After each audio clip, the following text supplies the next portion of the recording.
हाँ तो जी, राम राम भाई लोगों, जय श्री राम। कैसे हैं आप लोग? आपका स्वागत है।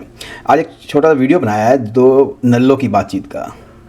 ये साले एक तो पाकिस्तानी है उनमें से, एक ये जो टूटी चप्पल जैसी शक्ल है जिनकी, ये हिंदुस्तानी है। हैदराबाद में पैदा हुए, वहीं पढ़े लिखे और वहीं से एजुकेशन लेके अमेरिका गए। इतने काबिल बने हिंदुस्तान में कि वहाँ से एजुकेशन लेके अमेरिका तक पहुँचे। और ये हैं प्रोफेसर डॉक्टर मुक्तिदार खान। और आज इनके अंदर से वो छोटे पजामे और लंबे कुर्ते वाला मौलाना बाहर निकल रहा है। इतना चिड़े हुए बैठे हैं कि हिंदुस्तान थोड़ी तरक्की कर रहा है या हिंदू थोड़ी तरक्की कर रहा है, तो उससे इनकी भड़ास निकल रही है पूरी। मतलब एक ये जो भड़ास जिसे कहते हैं ना, भड़ास, वो निकाल रहे हैं। आइए चलिए शुरू करते हैं वीडियो को और बात करते हैं। अभी हमने बांग्लादेश के अंदर बहुत बड़ी एक अपराइजिंग देखी जिसने शेख हसीना वाजिद को रिमूव कर दिया। डॉक्टर साहब, बात करनी है भारत की नेबरहुड फर्स्ट पॉलिसी के ऊपर, जिसके ऊपर वो बड़ा फोकस कर रहे हैं। बल्कि अभी foreign minister for external affair doctor Jaishankar गए हैं वहां पे मालदीव, तो वहां पे भी इसी चीज को लेके गए हैं। आप कैसे देखते हैं with all that those changes India की नेबरहुड फर्स्ट पॉलिसी को? She was the best friend कहा जाता है प्राइम मिनिस्टर मोदी की और इंडिया की। आप इन डेवलपमेंट्स को कैसे देखते हैं? एक तो ये सबसे बड़ा ये नल्ला पत्रकार है, ये पाकिस्तानी पत्रकार है खबर चीमा। सारा दिन यूट्यूब पे बैठ के इसको हिंदुस्तान की चिंता लगी होती है। कभी किसी को बुला लेगा, कभी किसी टूटी चप्पल जैसे मुंह वाले को बुला लेगा, कभी ये आज इसको बुला रखा है। हिंदुस्तान की चिंता सिर्फ, और कुछ नहीं। अब पाकिस्तान में खाने को रोटी नहीं है, कुछ नहीं है, बिजली के बिल भरने के लिए लोगों के पास पैसे नहीं है। इसने हिंदुस्तान की चिंता करनी है। ये पूरी हिंदुस्तान की चिंता करता है जब तक पूरा दिन, तभी इसको रात को नींद आती है। अभी आगे देखिए अमर साहब, अब इंडिया का नेबरहुड रहा नहीं, ये हो गया है चाइना का neighbourhood. Wow, very good. This is Chinese neighbourhood. Maldives ये क्यों गए? दूध उबल के खत्म हो गया, अब चूल्हा बंद करने गए। तो ये जो हिंदू नेशनलिस्ट गवर्नमेंट है, इसका एक ही मुस्लिम दोस्त रह गया है, और वो है रेडिकल इस्लाम। तालिबान, जिहादी, ये इनके दोस्त हैं। Can you imagine? और यहाँ पे मेरे चैनल पे आके नीचे कॉन्वर्सेशंस नाम का मैं चैनल चलाता हूँ, मेरे पीछे जिहादी, you are a Taliban, you are this, ये इनका एक ही दोस्त है, वही तालिबान है। तालिबान मेरा दोस्त नहीं है। I am so critical of Afghanistan. तो सोचिए आप, इंडिया अपने आप को बड़ा डेमोक्रेसी है वो कहता है, इनका जो वाहिद दोस्त है that has become a radical Islamic Taliban government, जिसको ये रिकॉग्नाइज भी नहीं करते। इंडिया में प्रॉब्लम ये हो गया है कि सरकार जो होती है, गवर्नमेंट आपकी नौकर होती है। ये सरकार को खुदा बना लिया, खुदा की पूजा करते हैं। मोदी है तो सब कुछ है, ये है वो है। अरे अकाउंटेबल बनाओ गवर्नमेंट को। जयशंकर को इतना चढ़ा लिया था कि सच ए ब्रिलियंट मैन। कहा है कि brilliant, he has lost the whole neighbourhood. अगर मैं अजीत डोभाल की जगह होता तो मैं शेख हसीना के ऑफिस के बाजू अपना एक ऑफिस रखता, अपना एक बंदा रखता वहां पर। क्या इंडिया के पास इंटेलिजेंस नहीं थी कि क्या हो रहा है वहां पर? या तो इंटेलिजेंस फेलियर है आउटराइट, किनको कुछ पता ही नहीं कि क्या हो रहा है बांग्लादेश में। ठीक है, अगर पता था तो क्या किया? कुछ नहीं किया, या कुछ किया? अगर कुछ किया तो फेल हो गया वो, because they could not protect her. So या तो इट्स एन इंटेलिजेंस फेलियर, या it is a failure to control the thing. Basically it is operation failure हो गया ना वो। जी, टूटी हुई चप्पल वर्गा मुंह तेरा, तू हिंदुस्तान की गलत कर रहा है। मतलब जहाँ से तूने पढ़ लिख के अपने आप को इतने काबिल बनाया कि तू आज वहाँ जाके, आप मेरे से बड़े भाई, आप वहाँ जाके बैठे हुए हैं और उसी हिंदुस्तान के लिए बुरी बातें बोल रहे हैं। अंदर का मौलाना जाग रहा है। और ये दूसरी चले, इस सुअर की शक्ल देखो, चीमे का बनाएंगे किस दिन कीमा। सारा दिन इसको हिंदुस्तान की चिंता सताई रहती है, हिंदुस्तान की चिंता सताती है। उसकी वजह से इसका वजन बढ़ता जा रहा है, और किस दिन फट जाएगा ये चीमा, अपने आप ही कीमा बन जाएगा। India की government was putting a lot of pressure on Bangladesh to buy helicopters. Okay.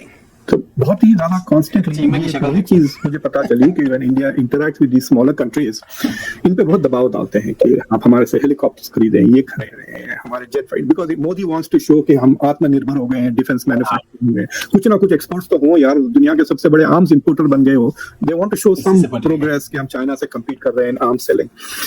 तो जब मैं उससे डिस्कस कर रहा था तो आई गॉट दिस फीलिंग कि जो इंटरेक्शंस होते हैं ये डिप्लोमेटिक वगैरह, बहुत एरोगेंट नजर आता है इंडिया विद दीज कंट्रीज।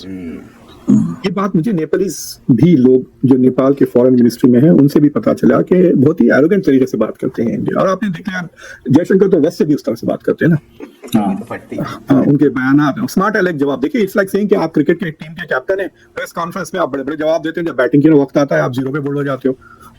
तो अब जवाब दें जयशंकर के क्या हो रहा है बांग्लादेश में। अब गए मालदीव, अब गए, why didn't you go before the elections? जब इंडिया आउट कैंपेन हो रही थी, वहां जाके ट्राई करते हैं इलेक्शन बचा। That was also an intelligence failure. क्या इंडियन इंटेलिजेंस को अंदाजा नहीं हुआ था कि मोइजो जीत जाएंगे?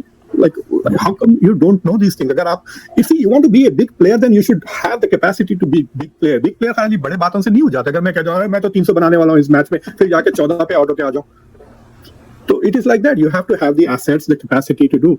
India की South Asia policy is now officially in the shambles. जैसा मैं कहा, द ओनली मुस्लिम फ्रेंड, 4 मुसलमान मुल्क हैं, आप उनके ऊपर हिंदुत्व लगाए, वहां पे जाके योगा करवा रहे हैं. इनके पास जब नरेंद्र मोदी देखिए पिछले 2 बार जो हिंदुओं पे हमले हुए हैं मंदिर में, आई वांट टू कंडेम, इस बार भी अटैक हुए हैं. थोड़ा कंफ्यूजन हो रहा है क्योंकि वो अवामी लीग पे भी अटैक कर रहे हैं और अवामी लीग के चंद काउंसलर्स भी हिंदू हैं जो 2 मारे गए. तो they have killed other Awami league people and some of them are Hindu. So but there are people who are targeting Hindu temples and Hindus, or that should be condemned and that should be stopped. और मैं खुश हुआ कि मोहम्मद यूनुस ने भी condemn किया और कहा ये भी बांग्लादेशी है, इन पे हमले नहीं होनी चाहिए. But having said that, इससे पहले जो वायलेंस हुआ 2021 में हुआ था, जब नरेंद्र मोदी जाके टेम्पल्स का दौरा किए और टेम्पल्स को रिपेयर करवाई शेख हसीना. कौन करता है? एनबीएस इंडिया आते हैं क्या? वो जाते हैं जामा मस्जिद में जाके बयान देते हैं क्या?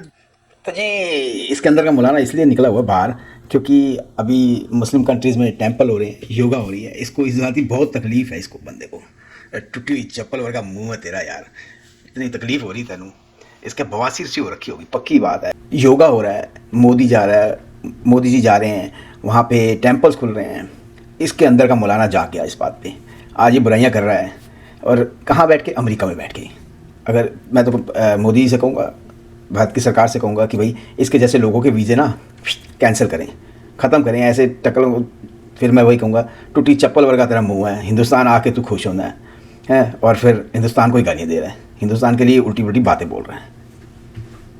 इंडियन गवर्नमेंट जामा मस्जिद को धोकर रिपेयर कर रही है ताकि एमबीएस आ रहे हैं या यूनाइटेड अरब एमिरेट्स के शेख आ रहे हैं. They don't do that. So why is Bangladesh? मतलब पब्लिक तो बड़ी चिढ़ गई होगी ना कि फर्स्ट ये आ रहे हैं, पूजा कर रहे हैं, टीवी पे यही चल रहा है, नरेंद्र मोदी. जाके देख लिया आप फोटोग्राफ्स. सो उससे पहले जब हुआ था बाबरी मस्जिद के वक्त हुआ था, जब बाबरी मस्जिद तोड़ी गई तो हजारों मंदिरें तोड़ी गई बांग्लादेश में. So there is a resonance to this. तो जो हिंदुत्व पॉलिसी है दैट इज थोड़ा बहुत इरिटेट कर रही है मुस्लिम्स को in South Asia, specially Bangladesh. The only Muslim country जहां मोदी के दीवाने हैं वो पाकिस्तान में है. वो जरा आके यहाँ रहे, थोड़े आपकी लिंचिंग भी हो तो फिर पता चलेगा. बिरयानी बनाए, गाय की बिरयानी पकाए, ईद पर फिर देखें आप घर में घुस के आपको लटका देंगे ना, जब पता चलेगा. जैसा अभी बांग्लादेशी वहाँ पे गाजियाबाद में मार रहे हैं, वहाँ पे वीडियोस देखें आप. बांग्लादेश जैसे कि बांग्लादेशी हालांकि है वो इंडियन मुस्लिम्स, गरीब लोग, उन पे हमले हो रहे हैं. इंडिया ये सुअर की औलाद बिल्कुल झूठ बोल रहे हैं, टूटी हुई चप्पल जैसा मुंह. और दूसरे देखो वो साला कैसे बैठ के सुन रहा है, जैसे कि भारत की सारी प्रॉब्लम्स ये दूर कराएगा. ये सुअर का बच्चा, ये सुअर की औलाद बिल्कुल झूठ बोल रहा है. लिंचिंग होती है, लिंचिंग होती है. ये हमारे देश को बदनाम करने की साजिश है. इसके जैसे लोगों को तो हिंदुस्तान के एयरपोर्ट पे उतरने नहीं देना चाहिए, और जैसे ही उतरे इनका पिछवाड़े तोड़ देने चाहिए बड़ी अच्छी तरह से. बड़े बड़े ख्वाब देख रही है. तो मेरा ऐसा सिंपल सवाल होता है कि भाई अगर आप अपने मोहल्ले के दादा नहीं हो तो आप दुनिया के दादा कैसे बनेंगे? शहर के भी दादा नहीं बन सकते यार, आपके मोहल्ले में आपसे बड़े बड़े दादा बैठे हुए हैं. ठीक है. अब तो अगर इस this Bangladeshi thing is a US triggered coup, तो India is the third more powerful country in South Asia after China and US, right? सोचिए आप. लेकिन ये हिंदुत्व का जो आ गया वो सारा के सारे खीर में ना मूत कर दिए, वैसी बात हो जाती है. देखिए जी कितना पढ़ा लिखा, कितनी किताबें पीछे रखी हुई हैं, प्रोफेसर डॉक्टर दोनों इसके टैग्स लगे हुए हैं, और कह रहा है खीर बना के उसमें मूत दिया. अबे शर्म कर थोड़ी सी. मतलब लैंग्वेज देखो इसकी, टपोरी से भी गंदी लैंग्वेज. आखिरकार तूने बता ही दिया ना तेरी औकात क्या है. खीर मतलब खीर बना के उसमें मूत दिया. तू खा ले, फिर वो मूत वाली खीर खा ले भाई. तू हक भी देंगे उसमें, खाइए तू. बिकॉज ये जो घुसपैठिया कह दिया आपने इलेक्शन में पूरे के पूरे मुसलमानों को, इस तरह से अगर आप इस्लामोफोबिक स्टेटमेंट्स करते रहे, then how can you forget कि Bangladesh is are 90% Muslim. So India का प्रॉब्लम ये था कि वो हर जगह अपना हिंदुत्व एजेंडा ढकेल रहा है. तुर्कमेनिस्तान में देखिए आप कितने खूबसूरत मस्जिदें बनाए, तो all of them are recovering their Islamic past. Soviet Union से बच के उसमें इंडिया जाके बुद्धिज्म प्रमोट कर रहा है. अरे you are the second biggest Muslim country on earth. आप सेंट्रल एशिया और इंडिया के बीच में जो इस्लामिक ताल्लुकात है, आप बाबर से लेके नीचे तक, उसको तो आप प्रमोट नहीं करना चाहते हैं because you are anti Muslim and Islamophobic. हालांकि अगर इंडियन गवर्नमेंट अपना इस्लाम कार्ड प्ले करेगी ना, it will have much closer relations with all the Muslim countries in South Asia and Central Asia. कभी तो इस चचा को बहुत दुख है कि हम लोग मुगलों को प्रमोट नहीं कर रहे। यार मुगल तेरे, तुम मुगलों की नजायज औलाद हो, तुम मुगलों के आराम का नतीजा हो, हम नहीं है, तो इसलिए हम नहीं करते उनको प्रमोट। तुम करो प्रमोट। मोदी को कहें, अगर मोदी के कोई चमचा देख रहा है तो उसको बताए, जरा नक्शा बताए इंडिया का।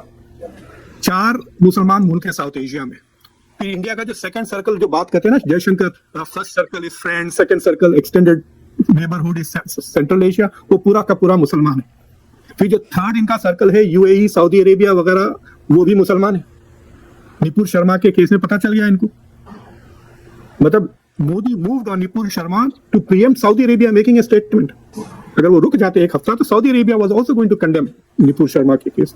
तो आप ये इस प्लेनेट पे एंटी मुस्लिम होके आप नहीं हल सकते। आई एम सो हैप्पी कि मोदी ने नहीं अभी तक उससे मिला पब्लिकली।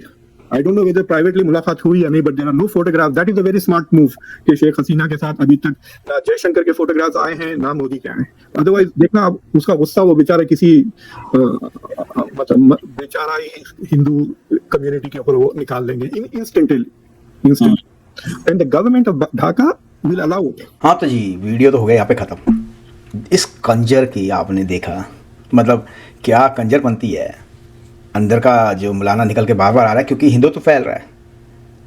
मतलब मोदी योगा करवा रहे हैं, मंदिर में जा रहे हैं, उसकी वजह से इसको नाराज़गी है। भाई मैं तो अपनी सरकार से कहूँगा कि ऐसे लोगों को बिल्कुल भी ना घुसने अपने घरों में, अपने देश में। और जैसे ये उतरे एयरपोर्ट पे, ये पिछवाड़े तोड़े जाएँ, इनके लाल किए जाएँ, बवासीर का इंजेक्शन लगाए जाएँ इनको, तभी ये सुधरेंगे। बताओ, इतना पढ़ा लिखा बंदा, डॉक्टर, पहले डॉक्टर, प्रोफेसर, फिर डॉक्टर, पढ़ा लिखा बंदा, और कह रहा है खीर में मूत दिया। मूतेंगे तो कहीं ना कहीं तेरे अंदर भी।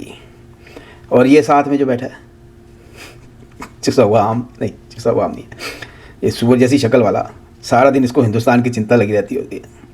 मतलब ये हिंदुस्तानी इनको वो दे रहे हैं, व्यूज़ दे रहे हैं, इनको पैसे दे रहे हैं, इनको रोटी दे रहे हैं, सारा दिन हिंदुस्तान की चिंता, सारा दिन। उम्मीद करता हूँ वीडियो आपको पसंद आया होगा। प्लीज़ चैनल को सब्सक्राइब करें, वीडियो को लाइक करें, शेयर करें। मैं आपको मिलूंगा अगले वीडियो में। तब तक के लिए जय श्री राम, हर हर महादेव, जय हिंद।